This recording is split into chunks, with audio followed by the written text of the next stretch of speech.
The moment you start prevaricating and waffling and, well, but I didn't mean it. Everybody at the mark, then they see you. It's like you're in a fight. There's blood in the water. The guy who's backing away while someone's coming at them throwing punches, he's going to be on his back foot. That's not where you want to be. So he just leans into it, throws a little haymaker there. It was good.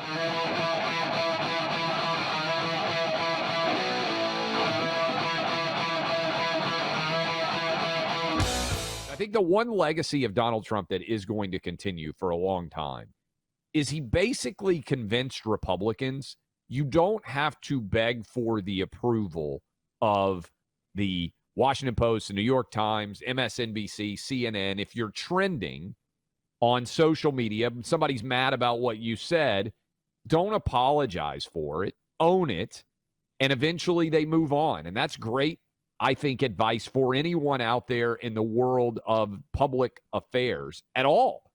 Say what you mean, own it. Don't apologize. Don't curl up in the fetal position, because if you don't apologize, eventually they move on to people who are willing to apologize, the Mitt Romneys of the world, as it were. Okay, so Matt Gaetz, congressman from the Panhandle in Florida, he was speaking at a Turning Point USA event, I believe down in Tampa over the weekend, and he had this to say about the people who were out protesting. Have you watched these pro-abortion, pro-murder rallies? The people are just disgusting. Like, why is it that the women with the least likelihood of getting pregnant are the ones most worried about having abortions? Nobody wants to impregnate you if you look like a thumb. These people are odious on the inside and out. They're like 5'2", 350 pounds, and they're like, give me my abortions or I'll get up and march and protest. And I'm thinking, march? You look like you got ankles weaker than the legal reasoning behind Roe versus Wade. A few of them need to get up and march. They need to get up and march for like an hour a day, swing those arms, get the blood pumping, maybe mix in a salad. The blue-haired, abortion-marching protest ladies did not like this, Clay. Okay, so it's funny, right? He's making jokes. He's making fun of them. They were not happy, and they got their media friends to confront Matt Gaetz. You just heard what he said at Turning Point. Obviously, having some fun, making a joke. And there may be some truth behind what he said, by the way. There's definitely some truth behind the blue-haired angry lady thing. I would just say this in general. If you are the kind of person who protests anything outdoors on a regular basis, I think you need a little bit more of a life. I just am saying, and I give more credit to at least the people who protest in person than the people who protest from their phones, because they're at least the people, to his point, who are protesting in person are willing to stand outdoors with placards and move around as opposed to just sending tweets. And important clarification, when we talk about blue-haired protesters, we're not talking about elderly Old folks. people.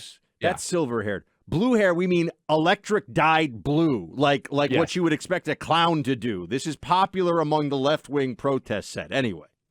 So Matt Gaetz is confronted. You just heard what he said. He's confronted by a media member who is upset. There's outrage. Evidently, people are really angry at Matt Gaetz for what he said at the Turning Point event. Listen to this. I promise you, this is how to handle when people get upset with you. Listen. Is it safe to say that based off of your comments, you're suggesting that these women at these abortion rallies are ugly and overweight? Yes. What do you say to people who think that those comments are offensive?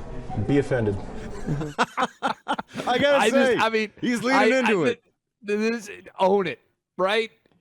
They don't want. There's nothing that Matt Gaetz could say at this point that is going to keep the people. This is not about being offended. They hate him, right? They hate him and everything that he represents. Why would you apologize to people who hate you? They don't want an apology. They want you weak. All he would do if he engaged in, to your point about what Trump taught the GOP, there are many important things. One of the most important is the moment you start prevaricating and waffling and, well, but I didn't mean it. Everybody at the mark, then they see you. It's like you're in a fight. There's blood in the water. The guy who's backing away while someone's coming at them throwing punches, he's going to be on his back foot. That's not where you want to be. So he just leans into it, throws a little haymaker there. It was good.